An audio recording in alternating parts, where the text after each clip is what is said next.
이 세상에 재미없는 책 두 개가 있다라고 지난번에 말씀드렸습니다. 어떤 책입니까? 첫 번째가 전화번호 책이고요. 두 번째가 족보책입니다. 왜 재미없는지 아십니까? 전화번호부와 족보책은요, 다 이름으로 다 되어 있습니다. 이름만 쫙 나야 돼요. 전화번호는 물론 이름과 전화번호가 나오지만 그 어떤 설명도 없이 이름만 계속해서 나열되는 책들이 바로 족보책과 전화번호 책입니다. 그래서 창세기를 강의하시는 목사님들이 대개 보면 족보가 나오면 그냥 건너뜁니다. 왜냐하면 재미가 없기 때문이에요. 족보니까 당연히 이름이 많이 거론될 것이고 이름 따라가다 보면 나중에는 오리무중에 빠지기도 쉽고 이게 뭔가 생각할 정도로 지루합니다. 그럼에도 불구하고 오늘 본문에 나오는 족보 이야기가 상당히 우리들의 신앙에 중요한 의미가 된다라고 아더 핑크 목사님이 얘기를 합니다.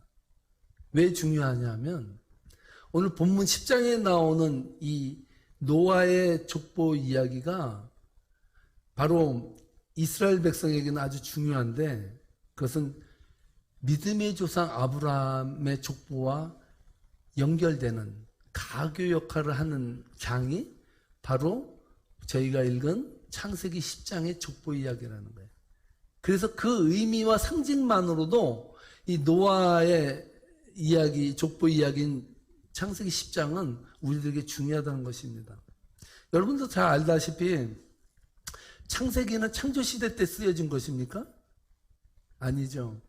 창세기가 쓰여질 때는 이스라엘 백성들이 애굽에서 고통받을 때, 노예의 삶을 살 때, 그들이 그 고통 가운데서 고된 역경과 환난을 당할 때 우리는 누구인가? 우리는 왜 고통을 당해야 하는가? 우리들의 뿌리는 어디에서 기원이 되었고 나의 뿌리는 어딘가에 대한 몸부림, 그 자각에 의해서 창세기가 쓰여졌다라는 사실이죠. 그러므로 우리들에게는 별 흥미가 없는 책일지 모르지만 이스라엘 백성들에게는 지금 노예 생활과 학정에 시달려서 꿈을 잃어버릴지 모르는 그 위기 속에서 나의 정체성을 찾아나가는 데 있어서 창세기는 뿌리와도 같은 소중한 책임을 우리는 알 수가 있다는 것입니다. 하나님의 백성들의 폐역으로 말미암아 모두가 멸망된 후에 노아의 세 자식들이 어떻게 세계 각지로 나가서 번성하게 되었는가에 대한 이야기가 오늘 본문 속에 담겨져 있습니다. 노아의 세 아들은 셈과 함과 야벳입니다. 오늘 본문에서 보면 야벳에서 시작해서 함, 셈의 순으로 족보로 기술해 나가고 있습니다. 그러면 야벳이 형입니까? 창세기나 이 성경의 이야기의 연대순은 이 본문을 쓸 때 저자들이요 가장 난이도가 낮은 것부터 난이도가 큰 것으로 이어져 갑니다. 보통 우리들은 이야기를 할 때 가장 중요한 사건부터 쭉 나열하잖아요. 근데 성경책은요 중요한 사건의 난이도를 가장 나중에 합니다. 오늘 10장에서 가장 마지막으로 이야기하는 그 자식이 누굽니까? 셈이에요. 셈의 족보는 이스라엘 백성들에게 중요하죠. 왜? 예수 그리스도의 혈통이 셈의 혈통으로부터 나왔기 때문에 중요한 혈통이에요. 그래서 맨 마지막에 소개합니다. 처음에 야벳을 소개합니다.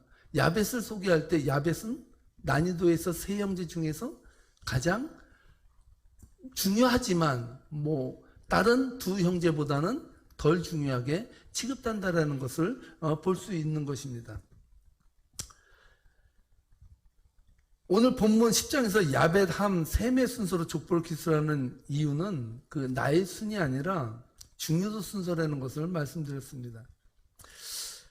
지난 시간에 살펴보았듯이 아버지가 술에 취해 하체를 드러내놓고 자고 있을 때 함은 있는 그대로 자기가 본 것을 동네방네 다니면서 아버지에 대해서 치부를 드러내면서 떠들어댔습니다. 그러나 셈과 야벳은 드러난 아버지의 하체를 보지 않으려고 뒷걸음질 쳐서 옷을 어깨에 메고 아버지의 하체를 덮어주었습니다. 술이 깬 노아가 이 사실을 알게 되었고 함이 아들 가나안을 저주하는데 까지 이르게 되었습니다. 그 상황이 지난번에 저희가 살펴봤던 그 이야기의 내용들입니다. 오늘 본문은요, 노아의 그 저주 사건이 있었던 때에 노아의 세 아들이 자손을 이루어가는 과정에 대해서 자세하게 기술해 나가고 있습니다. 저는 오늘 여러분들에게 야벳과 함과 셈의 족보의 이야기를 자세하게 다루려고 하진 않아요. 그런데 제가 오늘 이 족보의 이야기에서 집중적으로 다루고 싶은 한 사건과 한 사람이 있습니다. 바로 그것은 노아가 자신의 수치를 드러낸 함을 향하여 저주한 사건이 함의 자손들에게 어떠한 영향을 미쳤는가. 정말 노아가 화를 내서 자기의 자식임에도 불구하고 저주를 퍼부었잖아요. 근데 함은 정말 저주를 받았나? 정말 말씀처럼 함은 어떠한 상황에 놓였는가를 오늘 본문에서 이야기해 주고 있습니다. 여러분, 함이 노아가 이야기했듯이 저주를 받은 것 같습니까? 오늘 본문을 통해서 여러분들과 살펴보면 이건 세상적으로 볼 때 저주인가? 축복인가? 약간 좀 헷갈리는 대목이 오늘 본문 말씀인데요. 하나님이 말씀하시는 축복과 세상이 말하는 축복에는 차이가 있다는 것을 오늘 본문은 말해주고 있거든요. 여러분, 우리가 생각할 때 축복은 뭡니까? 여러분들이 받는 축복이 뭐예요? 우리들이 생각할 때 축복은 세상에서 부귀영화를 누리고 장수하고 자녀들 잘 되고 해피하고, 그것이 축복의 척도라고 생각하잖아요. 그런데요, 하나님이 우리들에게 말씀하신 축복은 따라하시기 바랍니다. 하나님의 곁을 떠나지 아니하는 것. 그가 어떤 상황이나 어떤 처지에 있던 것과 관계없이 하나님의 그 손에서 떠나지 아니하는 삶을 살아가는 것이 성경이 말하는 축복이라는 것을 우리가 알 수 있습니다. 아이러니하게도 이 세 아들이 흩어져서 민족을 이루어 나가는데 가장 큰 지역과 중요도 부분에서 두각을 나타낸 아들이 있습니다. 그게 누구인지 아세요? 함의 자손들이에요. 아이러니해요. 분명히 노아는 함의 자손들을 저주했어요. 그런데 성경을 보면요, 저주가 아니라 세상적으로 볼 땐 잘 나갔다니까요. 오늘 본문 말씀 10장에서 중요도에 있어서 활약상에서 스포트라이트를 받는 아들은 함의 계열에서 나온 자녀들이었거든요. 세상은 축복의 척도를 얼마를 가졌나, 얼마를 배웠는가, 어느 직책에 올랐는가에 둡니다. 우리가 왜 길을 쓰고 돈을 모읍니까? 세상 사람들이 볼 때 성공했다는 것의 상징이 부와 명이 아니겠습니까? 6절에서 함의 아들을 소개하고 있는데요, 이렇게 소개하고 있습니다. 우리 함께 6절을 읽어보겠습니다. 함의 아들은 구스와 미스라임과 붓과 가나안이요. 함에 네 자녀가 있어요. 함이 가진 이름의 뜻이 뭔지 아십니까? 함에 가진 이름의 뜻이요, 뜨겁다는 뜻이에요. 그러면 함의 자손들은 어디에 살았을까요? 함의 의미가 뜨겁다는 뜻이라고요. 그럼 함의 자녀들은 어디서 살았을까요? 추운 데서 살았을까요? 감사합니다. 틀려주셔서. 더운 데 살았죠, 더운 데. 함의 자녀들은 주로 더운 데 살았습니다. 그래서 함의 후예들은 뜨거운 지구의 남쪽 지대인 아프리카와 아라비아 지역에 주로 살았거든요. 구스는 고대 에티오피아 족속을 가리키고요. 이들은 주로 나일강 상류지대에 거주하고 살았다고 알려져 있습니다. 미스라임이라는 단어는요, 애국을 가리키거든요. 그리고 붓은 북부 아프리카에 퍼져 살고 있던 리비아인을 가리킵니다. 가나안은 어딜까요? 가나안은 가나안 땅에 거주한 가나안 족속들을 가리킵니다. 이렇게 네 형제들이 주로 아프리카 지역에서 분포돼서 살았는데, 오늘 본문에 보면 아주 특이하게도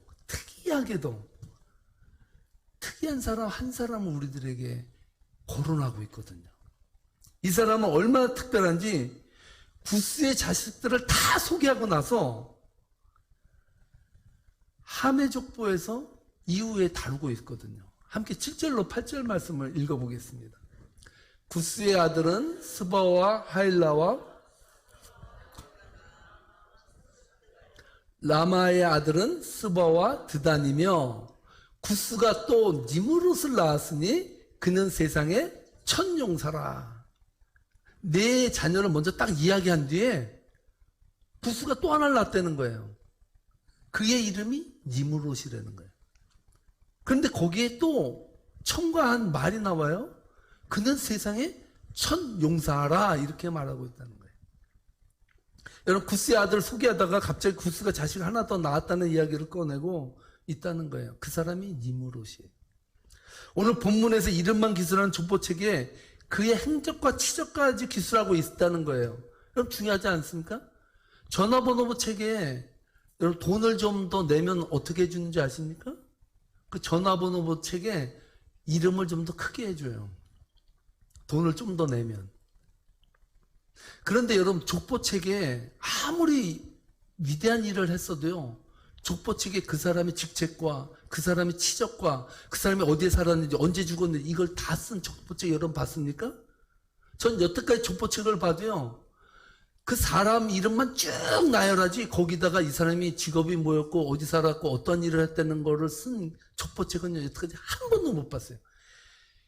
마태복음에서 예수 그리스도의 족보를 이야기하는데 그 족보책에도요, 아담으로부터 쭉 이야기를 다 해나가는데 그 어디에도 어떠한 사람에 대해서 특별하게 어떤 일을 했다라고 말하는 대목이 하나도 없어요. 그런데 특이하게도 창세기 10장에서 함의 자손을 이야기하는데 니므롯의 이야기를 하는 거예요. 니므롯의. 이 놀라운 사실이에요. 여러분 이걸 아무렇게 쉽게 여러분들 보지만 니므롯은요, 그 당시에 한 세기의 패러다임을 바꾼 획기적인 일을 한 사람이기 때문에 이렇게 강하게 다루고 있다는 사실입니다. 제가 초등학교 다닐 때 저희 반 친구 중에 하나가 자기 선조 중에 정도전이라는 사람이 있다는 거예요. 이성계 장군과 같이 일했던 사람이라고 이제 이야기하는데, 이성계는 알아도 정도준이 뭐한 사람인지 저는 전혀 몰랐어요. 근데 예전에 그 용의 논문을 보니까 정도전이 난 사람이더라고요. 그래서 제가 지금에 와서 깨달았어요. 아, 걔가 자랑할 만했구나. 정도전이 대단했던 사람인데 이걸 지금 제가 느끼게 됐는데, 여러분 정말 니므롯이라는 이 인물은요, 특이한 사람이고 특출한 사람이에요. 어떻게 보면 인간적으로 봐서는 아주 대단한, 그러니까 링컨 같은 이런 사람들과 레벨을 견줄 수 없을 정도로 아주 위대했던 사람이 니므롯이라는 것만 알고 계시면 돼요. 구스 가문의 자손을 기술한 족보책에 니므롯을 소개하길 세상의 첫 용사라고 말하고 있습니다. 노아의 자손 중에 그 용감성과 리더십에 있어서 자타가 공인하는 걸출한 인물이 배출된 것이죠. 이 니므롯이라는 사람이 얼마나 걸출한 인물이었냐 하면요, 니므롯이라는 사람이 속담에도 나올 정도였다고 해요. 9절로 10절 말씀 한번 9절 말씀입니다. 함께 읽어보겠습니다.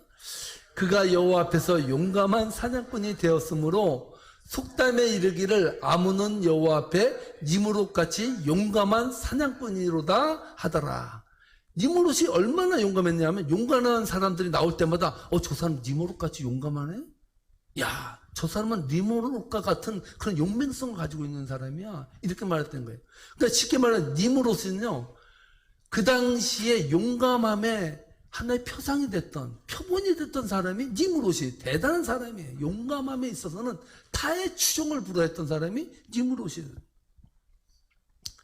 이 니므롯이 얼마나 대단했냐 하면요, 문명을 이루는 중심지의 중심지를 이룬 사람이 니므롯이에요. 그는요, 큰 성읍을 건설했던 인물입니다. 지금으로 말하면 문명의 발전에 초석을 이룬 사람이 니므롯이다. 10절로 12절 말씀인데 이렇게 자세하게 족보책이 말을 하는 거예요. 여러분 정말 대단한 사람입니다. 함께 10절로 12절 말씀까지 읽어보도록 하겠습니다. 그의 나라는 시날 땅의 바알벨과 에렉과 악각과 갈레에서 시작되었으며, 그가 그 땅에서 아수르로 나아가 니느웨와 르호보딜과 갈라와 및 니느웨와 갈라 사이에 넷센을 건설하였으니 이는 큰 성읍이라. 아멘. 니므롯은요 메소포타미아 지역뿐만 아니라 바벨론의 중심 도시가 된 바벨을 건설하였고, 또 아수르로 나아가 니느웨라는 성을 그 당시에 갈라 사이에 넷센을 건설하였다고 했어요. 니느웨와 갈라 사이에. 니느웨가 어딘지 아시죠? 니느웨가 요나가 선교 갔던 지역이죠. 어디입니까? 아수르의 수도예요. 쉽게 얘기하면요, 그 당시에 문명의 발상지에 초석을 이루었던 문명의 발상지에 건설의 기초를 닦은 사람이 누굽니까? 누구예요? 니므롯이죠. 이렇게 니므롯이 대단한 역사를 이뤘던 사람이라는 것입니다. 요즘 말로 하면 진출한 것이죠. 건설했다고 하는데 회사가 중국으로 나갔다라는 말은 뭡니까? 거기에 진출했다는 뜻이잖아요. 니므롯이 아수르로 나아갔다면 그냥 놀러 간 것일까요? 어떻게 했을까요? 이 니므롯이 아수르 땅을 정복하기 위해 갔다는 것이죠. 용감한 사냥꾼으로 아수르를 정복하기 위해서 싸우러 간 것입니다. 특이한 사냥꾼이라는 의미가 특별히 사냥을 잘하면, 야, 저 사람은 특이한 사냥꾼이다. 야, 매를 갖다가 화살을 맞추면 정확히 가서 맞네? 이래서 특이한 사냥꾼일까요? 아니에요.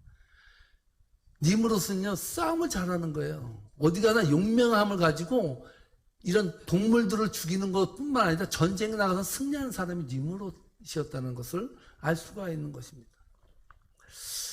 침략에 성공을 거두고 정복을 해서 도시를 건설하니까 그에게 특이한 실력을 갖춘 사냥꾼이라는 칭호가 붙은 것이죠. 여러분, 혁명과 반란의 차이가 무엇인지 아십니까? 혁명과 반란의 차이는요, 종이 한 장 차이예요.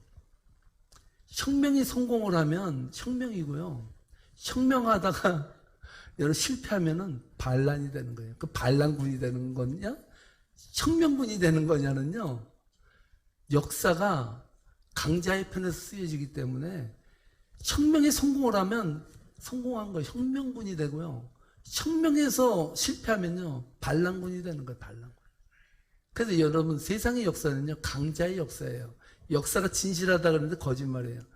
역사는요 항상 강자의 편에서 위에 쓰여져요. 문명의 중심에서 들어가서 정복하고 왕이 된 사람, 그 역사를 써내렸던 사람이 바로 니므롯이라는 것입니다. 세상 관점에서 볼 때는 성공한 사람입니까? 실패한 사람입니까? 니므롯은요 성공한 사람이에요. 성공 가도를 달렸고요. 그 당시에는 그 누구도 노아의 세 아들 중에서 이 니므롯을 따라갈 사람이 없을 정도로 탁월한 사람이 니므롯이었다는 것이죠.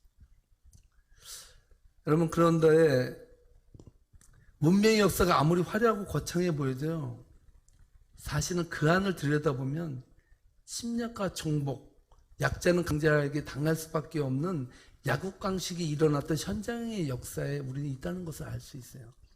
여러분, 세상의 역사는요 다른 게 아니에요. 침략의 역사예요. 침략의 역사. 먹고 먹히고, 힘이 없으면 먹히고, 힘이 있으면 가서 침략하고, 이것이 세상의 역사거든요.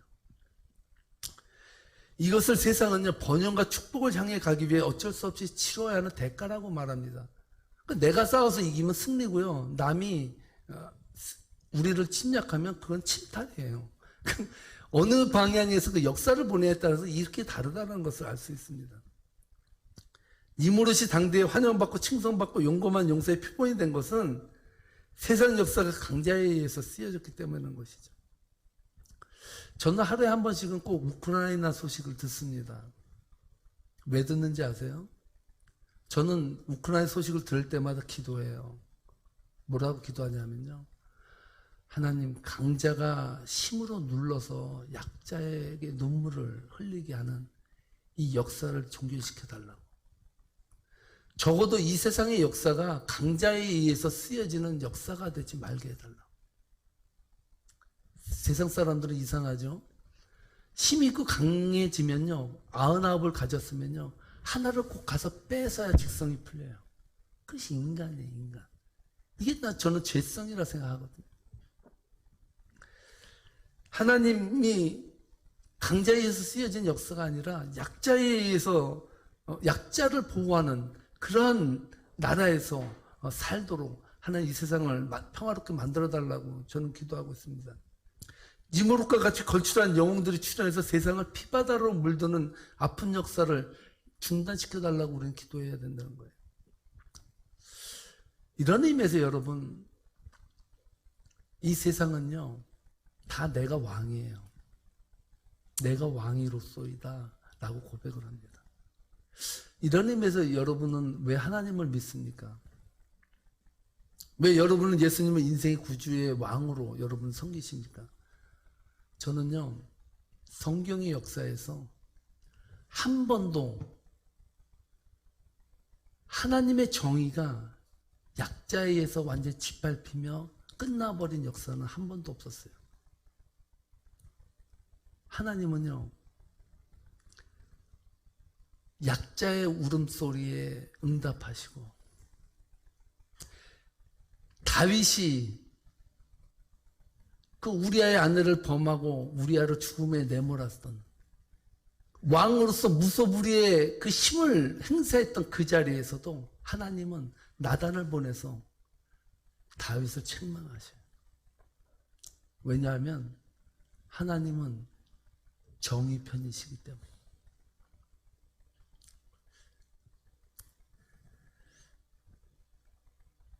이런 망가진 역사 속에 하나님이신 예수님이 오셨습니다. 내가 왕이로소이다 라고 외치는 니무롯과 같은 인간들이 판치는 세상에 누가 진짜 왕이냐? 진짜 하나님 보여주시는 이 세상의 왕은 어떤 분이신가에 대해서 예수님은 이 땅에서 삶으로 보여주셨다는 것입니다. 예수님이 이 땅에서 사랑으로 악을 이기신 분입니다. 세상의 힘이 곧 정의이고 약자를 억압하고 갈취하는 것이 상식이 되어버린 세상에 진짜 정의가 무엇인지 하나님이 원하시는 왕은 어떤 모습인지를 이 세상에 보여주셨습니다. 지금 제가 여러분과 함께 보는 저 작품은요, 유명한 미술가 루오의 판화 작품입니다. 한 남자가 죽어서 쓰러져 있습니다. 그 옆에 비통하게 그 죽은 주검을 안고 있는 여인과 또한 그 옆에서 침통해하는 사람들의 모습이 보입니다. 언뜻 보기에는 침울하고 슬픈 한 장면을 그린 판화일 수 있습니다. 그런데요, 여기에 저 밑에 표제가 붙으니까 그 의미가 달라지더라는 거예요. 저 표제어가 무슨 뜻이라고, 무엇이라고 쓰여 있는지 아십니까? 저 표제는 이렇게 써 있다고 합니다. 향나무는 자기를 찍는 도끼날에도 향을 묻힌다. 여러분, 이게 힘이고 사랑 아니겠습니까? 향나무는요, 자기를 베어버리겠다고 찍는 그 도끼날에도 향나무의 향기를 묻힌다는 거예요.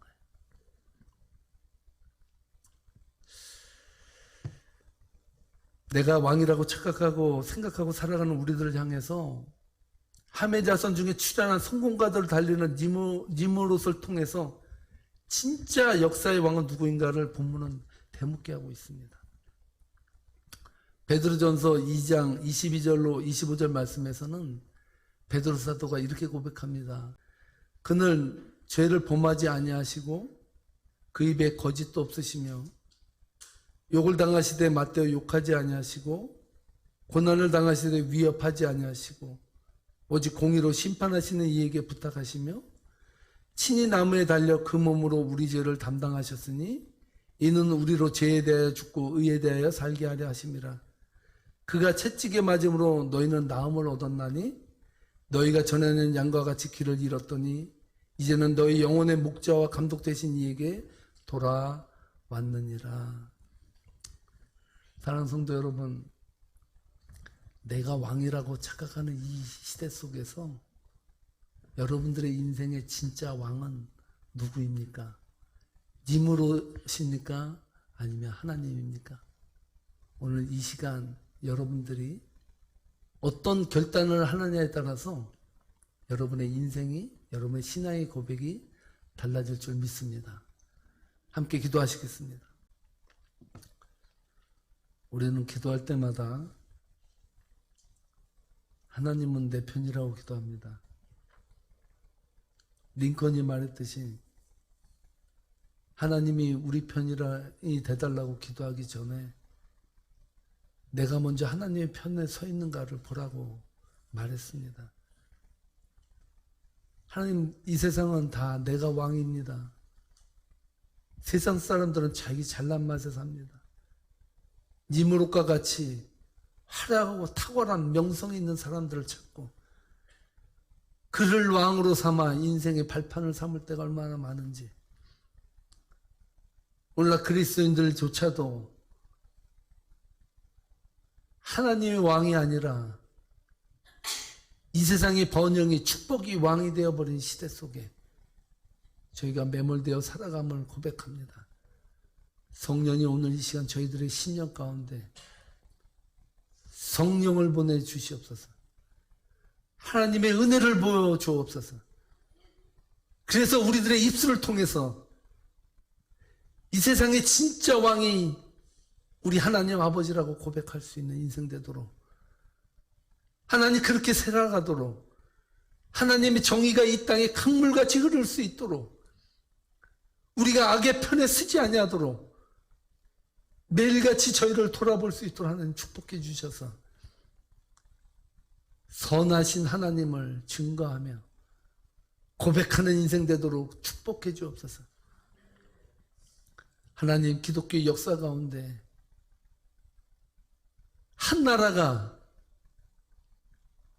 하나님의 이름을 걸고 악으로 치우쳐서 세상의 평화를 깬 그 슬픈 역사를 저희는 목도해 왔습니다. 하나님의 이름으로 모인 자들이 하나님의 뜻을 분별하지 아니하면 무서운 폭주 기관차가 돼서 무수히 많은 사람을 죽일 수 있습니다. 오늘날 교회가 병들어가고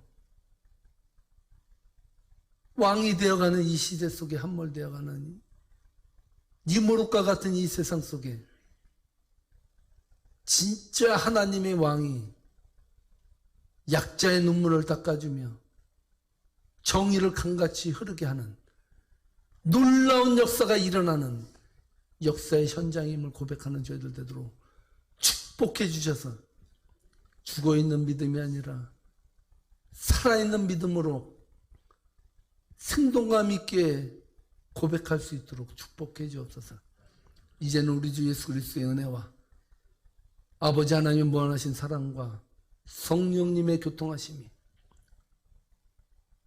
신앙 노름에 빠지지 아니하고 착각에 빠지지 아니하고 오직 하나님의 정의 편에 서고자 선함을 결단하는 세계명교회 성도들 머리 위에 이제부터 영원토록 함께 할지어다.